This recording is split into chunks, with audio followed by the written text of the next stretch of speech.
Yan guys, kita niyo yan po yung ISP. Kaya po nating i-connect yung ating wifi sa ating kapitbahay kahit ganun kalayo wala dito sa atin, kahit doon ka pa sa kabila. So kahit doon pa yung pagkukunan natin ng internet, kaya nating i-connect basta meron tayo nito.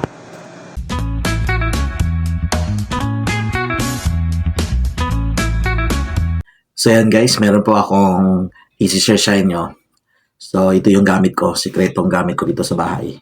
So alam nyo ba, kung alam nyo lang yung password ng inyong kapitbahay, pwede kayong gumamit ng ito at extend. At hindi na kayo kailangan pang pumunta sa kanila para maki-internet. Pwede na ito yung gagamitin ninyo. So ang gamit pala dito ay i-extend yung kanyang coverage ng inyong wifi kahit saan mang area or dead spot, kundi ito yung gagamitin ninyo. So ang kagandahan pala dito guys ay malakas yung kanyang sagap ng connection kahit gaano man kalayo yung ating pagkukunan ng internet. At hindi lang yan, so mayroon pa siyang salpakan dito. Kung meron tayong i-connect na linya, so pwede tayong gumamit dito sa kanyang port. Ang kailangan lang ay you need first to configure. So itong apat na antena, ang gamit pala dito, ito yung babato ng ating internet. So kung ano yung pinagkukunan natin ng supply, pwede nating i-extend gamit ito para lumawak yung connectivity ng ating wifi. So pwede pala natin siyang baguhin yung kanyang pangalan. Pwede natin i-revise yung kanyang ISP name gamit lang dito sa paraan ng pagko-configure. So, ang kagana pala dito, hindi lang yan, ay hand carry. Kahit saan, pwede mo siyang madala at plug and play. So, isalpak lang sa outlet and then, i-configure lang. Then, pagkatapos, pwede nang magamit.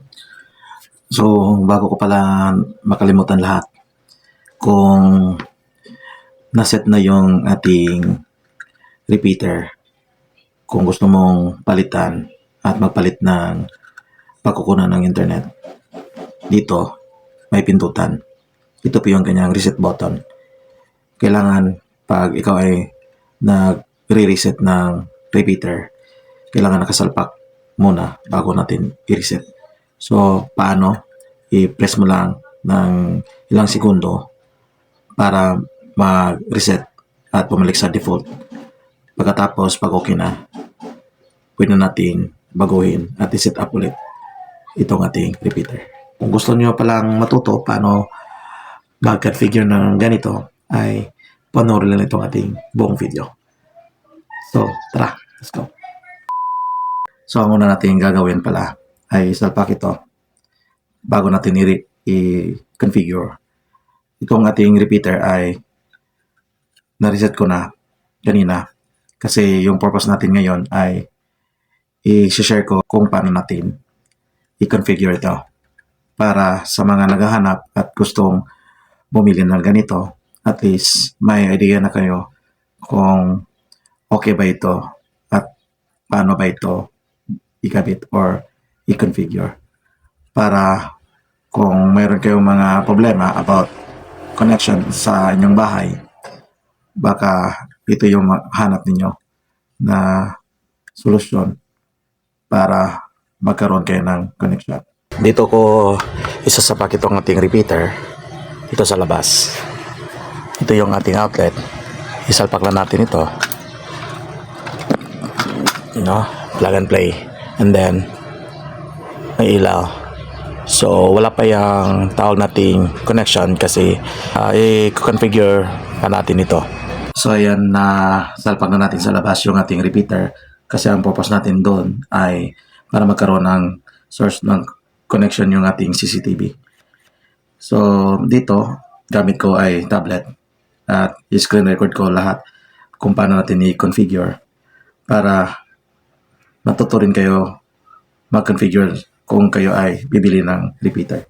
So, hanapin natin first yung settings. So, pag nahanap niyo yung settings, ay hahanapin niyo yung mismong pangalan niya na repeater. So, dito maraming mga Wi-Fi na pagpipilian. So, una kasi mag-configure tayo, ay hanapin muna natin yung mismong pangalan niya na repeater.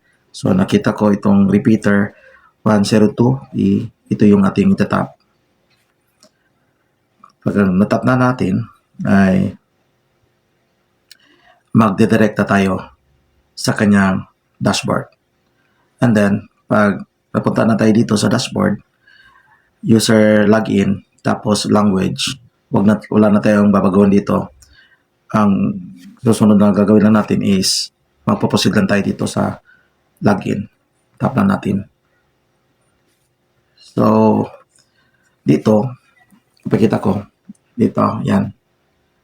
So, may dalawang makita natin at pagpipilian. So, sa taas, meron siyang repeater mode settings. Tapos, sa baba, meron po siyang AP mode settings. So, sa atin is, gagamitin natin ito as a repeater. So, select natin yung repeater mode. Dito, tap natin yung next.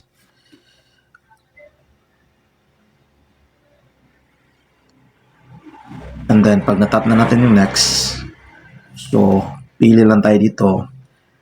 May mga pagpipilian kung saan natin at saan tayo kukuha ng source of internet or saan ba yung ating i-repeat na connection dito sa mga pagpipilian. So, sa atin dito ay hanap tayo dito, itong isa. So, tap natin. Pag nahanap na natin yung ating gustong i-extend na connection, itatap lang natin. So, tap ko. And then, pag natap na, napunta na tayo dito, ay, of course, ilagay natin yung mismong password ng ating pagkukunan ng internet. So, yung password mismo niya. So, login ko dito.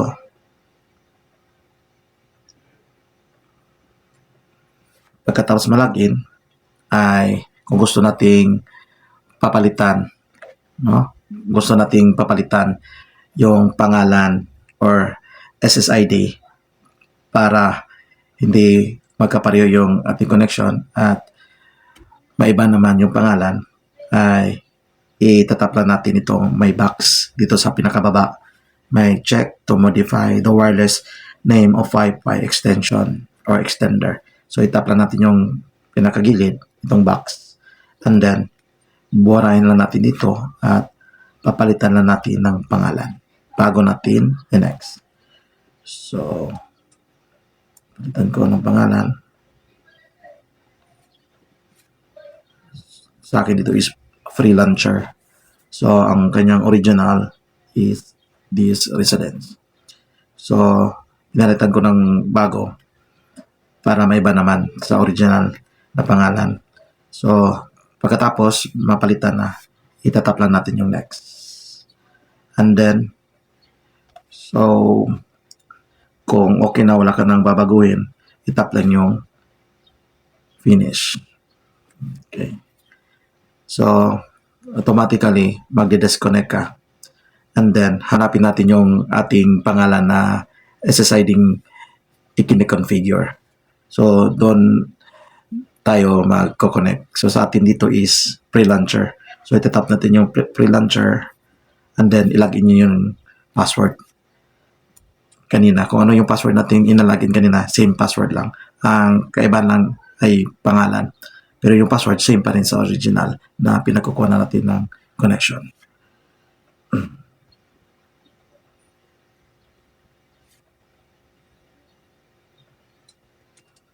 Okay, connect.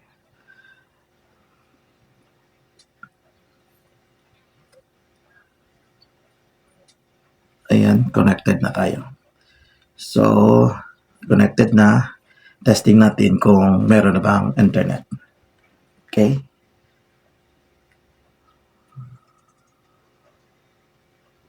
Close natin. Okay, so, yan, okay na. Goods. So, yun lang. Ganon kadali lang mag-configure at mag-setup ng Wi-Fi repeater. So, kung meron kayong natutunan sa ating tutorial ngayon, ay of course, huwag niyong kalimutan i-share itong ating video. So, hanggang sa muli, mga kaibigan. Paalam. Peace out.